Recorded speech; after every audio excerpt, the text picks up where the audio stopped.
La graisse abdominale est incroyablement facile à prendre, mais terriblement difficile à perdre. Imaginez une pizza. Boum, une boule de graisse instantanée. Vous pouvez enchaîner les heures de cardio, et pourtant, votre reflet vous semble encore en mode prise de masse hivernale. Allons-y. Que vous ayez 15% de masse grasse ou près de 25%, il existe une approche simple en 2 étapes qui peut vous aider à vous débarrasser enfin de cette graisse abdominale tenace.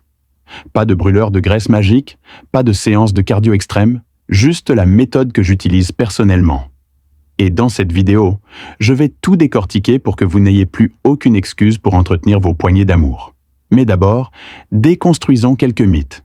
Car si vous voulez vaincre la graisse abdominale, vous devez comprendre ce que vous combattez. Vous avez probablement déjà perdu du poids. Vos bras paraissent plus fins, votre visage plus fin, mais cette graisse abdominale persiste, comme si elle dominait. Et non, ce n'est pas par paresse ou parce que vous n'avez pas fait assez d'abdos. C'est simplement le fonctionnement de votre corps. Votre génétique détermine où la graisse brûle en premier et où elle reste jusqu'à la fin. Et pour la plupart d'entre nous, ce champ de bataille final est le ventre. Il y a 2 raisons principales. Premièrement, les cellules graisseuses du ventre sont comme de la colle. Elles adhèrent bien plus fermement que la graisse des bras ou du visage.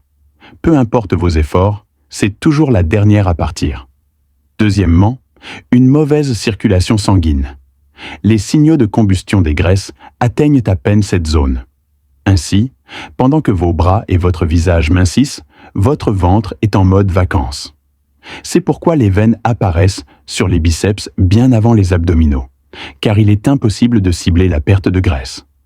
Votre génétique détermine les zones à travailler en priorité. Tout le monde a une petite zone rebelle, et malheureusement, c'est généralement celle que nous détestons le plus. Autre mythe, les crunchs ne font pas fondre la graisse abdominale. Vous pouvez faire 1000 abdominaux, cette couche ne disparaîtra pas d'elle-même.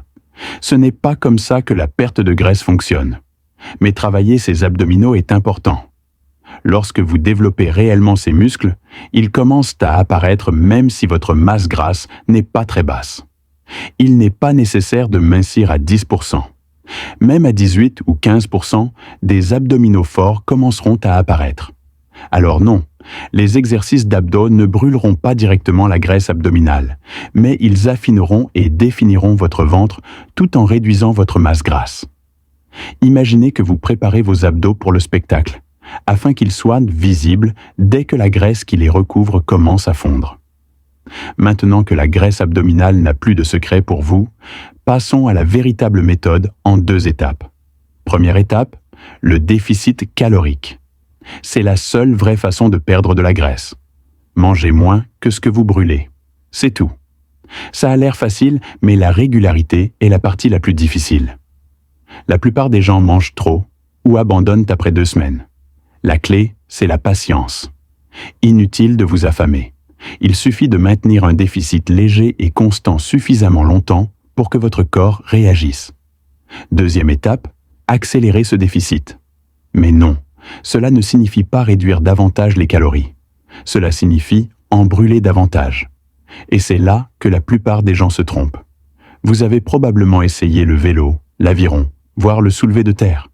Certes, ça brûle des calories, mais ce n'est pas tenable. Si vous ne pouvez pas continuer semaine après semaine, vous allez vous effondrer. Pire encore, si vous poussez trop, vous vous blesserez et la récupération demandera du temps. C'est pourquoi j'ai troqué ces séances de cardio-training intensif pour quelque chose de simple, régulier et efficace. La course à pied. Oui, la course à pied, tout simplement. Et avant que vous ne leviez les yeux au ciel en pensant que courir seul ne me donnera pas d'abdos, voici la vérité. Votre corps ne se soucie pas de la façon dont vous brûlez des calories. L'important, c'est que vous restiez régulier. La course à pied est simple et incroyablement efficace. Vous n'avez pas besoin d'équipement et vous pouvez en faire à tout moment. Visez 7 à 10 km par jour ou répartissez-les sur la semaine si nécessaire. Un footing matinal, une course à pied le soir ou même 2 séances plus courtes. Avec le temps, ces kilomètres s'accumulent. N'essayez pas d'atteindre les 10 km tout de suite. Commencez doucement. Ajoutez 2 km par jour. Par exemple, un petit footing après votre entraînement ou le matin. Une fois que cela vous semble facile, passez à 4, puis 6, jusqu'à atteindre régulièrement 7 à 10 km. Cela peut paraître simple, mais c'est là tout l'intérêt.